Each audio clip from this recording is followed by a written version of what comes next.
So following the release of our video last week where I called Lavish Reynolds a hero, a citizen journalist hero for filming her dying boyfriend, live streaming that in her car, held at gunpoint, I got some blowback from some people. People said, well, you know, the boyfriend was an armed robbery suspect. There are some images, actually, we have on the computer of him apparently, some are saying it's him at a convenience store, and the police were trying to follow up on an armed robbery suspect. There's even some audio. It hasn't been confirmed, but some networks are playing some audio where this boyfriend was a suspect and the officers were stopping the car for that reason. We'll play the audio. I'm going to stop a car. I'm going to check the IDs. I have reason to pull it over. The two occupants just look like people that were involved in a robbery.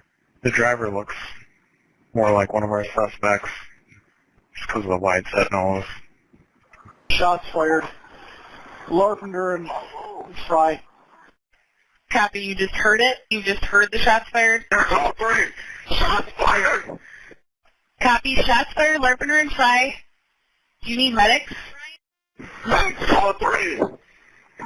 Copy, medics code 3 to Larpenter and Fry. One adult female, been taken into custody. Driver at gunpoint. You know, we're often told we live in a black and white world, left, right, wrong or right, up or down, and sometimes those are false dichotomies. It's possible for someone to have some elements of good and some elements of bad. Case in point, Ed Snowden, hero or a traitor is a question we often ask. You know, it's possible for someone like that to have elements of both hero and traitor.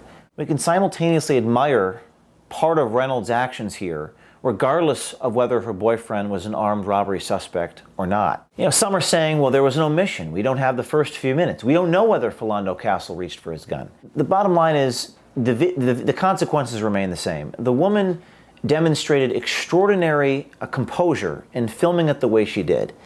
And it created a mass movement. It mobilized a series of events, some of which were bad, but some of which might be good.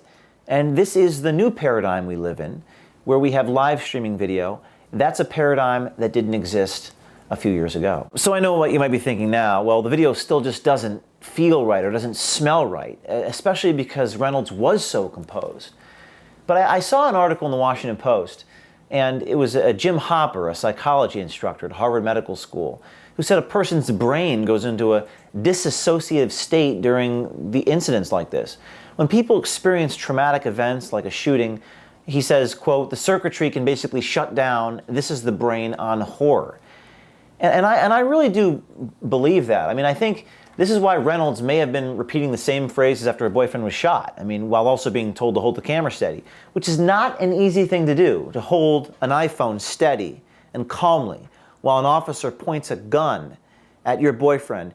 Your boyfriend is dying and your daughter's in the back seat. That really is remarkable, and I can admire the fact that it's remarkable whether or not he may have been an armed robbery suspect. Now, I went to law school for a year. I studied criminal procedure. My interest was criminal procedure. I had an internship, a clerkship in criminal procedure, and I knew what signing away my Miranda rights meant, and I knew never not to do it. But when I was arrested by the FBI and held at gunpoint, brought into a room where they shackled me, handcuffed me, I couldn't move my legs, and those FBI agents looked at me and sternly said, James, you know we got Martha Stewart on lying to the FBI. And I was scared, but I was also in a state of shock. And I signed that document. I damn well shouldn't have done it, but I did it because of this state, that disassociative state I found myself in. I did that. And I think unless you yourself have been in a similar situation, you just don't know. You just can't judge unless you've been there. And I have been there, and I think it's possible for someone to be in a state like that. And if you don't buy that explanation, that's your right. I mean, you can watch the video and make your own conclusion. But the real big picture here is that video catalyzes the masses. While we're on the subject of Ed Snowden made the point recently, I think it was on an episode of Vice, where he said that the politicians, if they admitted that they were mass surveilling people, people would be outraged. My question to you is, why don't more people care? Because we've gone from Cold War, pre-9/11, to effectively a police state that's watching your every move, and everyone went, why? If a politician had said, we want to watch everybody in the country, people would have been up in arms about it. People are not as outraged that it's happening and that it was discovered to happen, but if we got the politicians on tape to say that it was happening explicitly, then there'd be a rebellion. It's important we look at tactics and technique as much as it is we look at politics. You know, at Veritas, we admire the tactics of Saul Alinsky. We implement them. Now, we don't organize people to register to vote. We organize citizen journalists to speak truth to power. We organize little brother to go after big brother. And that is that's what the founding fathers intended. It's the entire point of the American experiment.